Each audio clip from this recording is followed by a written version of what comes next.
Torah tells us that after Sarah Imeinu had heard what the Malachim had said, that she's going to conceive a child and give birth to a son, Vatitzchak Sarah bikirba lemor, she was skeptical for a moment and she chuckled, meaning there was a slight degree of doubt whether she was going to have a child, be able to conceive at such an advanced age.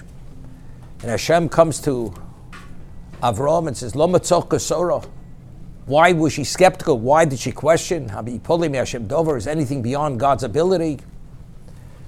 So Rashi cites the Targum Onkelos. We find that when Avram was told that he was going to have a son at the age of 100, it says Vayitzchak Avram, says he laughed. Same word, masculine or feminine. Vayitzchok, Vatitzchok. So why is there a claim against Sarah? There's no claim against Avram. So the Targum by Avram, it says v'chodi. He was happy. He rejoiced. Regarding Sarah Imeinu, the Targum interprets it, there was skepticism. It was a chuckle. Now the question is, Sarah Imeinu in Nevuah as a prophetess, she was greater than Avram Avinu. So if she was greater than Avram Avinu, so there was a certain spiritual element, she was more advanced than Avram Avinu, so why was she skeptical? And Avram fully embraced the news, and therefore he was able to rejoice.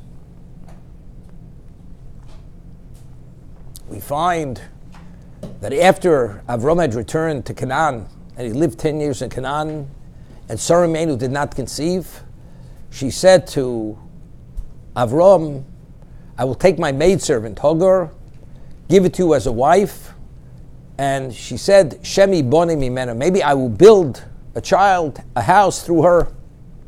So Rashi says, it's not that she will adopt a child that Hagar will give birth to, but rather, in the merit of giving my maidservant to my husband, in that merit, I will have a child.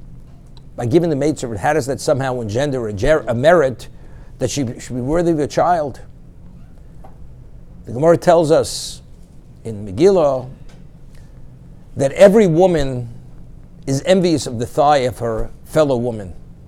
For a woman to share another woman with her husband, it's the most difficult thing. You have to have a certain level of humility, of lack of entitlement to be able to do such a thing. Sarah Imeinu had felt and believed that the reason why she did not conceive a child, there must have been some shortcoming within herself, some spiritual deficiency which she has to correct. And by maybe being more humble, this will allow her to see where she fell short of serving Hashem, what has to be corrected within her own spirituality. And this is what she did. And even after doing that, it didn't happen. She did not conceive.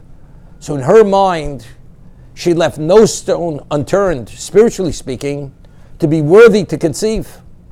So what was the conclusion in her mind? It was not meant to be. She should be the matriarch of Klal Yisrael. So she had done, because she had undergone this process of elimination to try to identify and figure out why she's not worthy, the conclusion was that it's unrelated to her worthiness. She's not meant to have the child. So because she had concluded that, therefore now, when she hears this news, the good tidings from the Malach, she's skeptical. There's a fleeting moment of skepticism. Because she already had concluded she's not. So when a person's mind concludes he's not, to be able to change the mindset, to embrace the news fully, without any degree of hesitation, it's not simple. But factually, for Sarah Imeinu was considered a shortcoming. And therefore Hashem says, Lo mitzok Sarah. Why was she skeptical? Hayipoli be'Hashem dover, is anything beyond God's ability? But Avram Avinu, on the other hand, he had no reason, because he didn't undergo anything or do anything, and he had a child. He had Yishmael. So now that he's told he's going to have another child who's going to be the future matriarch of Klal Yisrael, by Yitzchok, he rejoices because he did not come to that conclusion. Sarah Imeinu did come to that conclusion, therefore titzchok, and therefore there was a claim against her.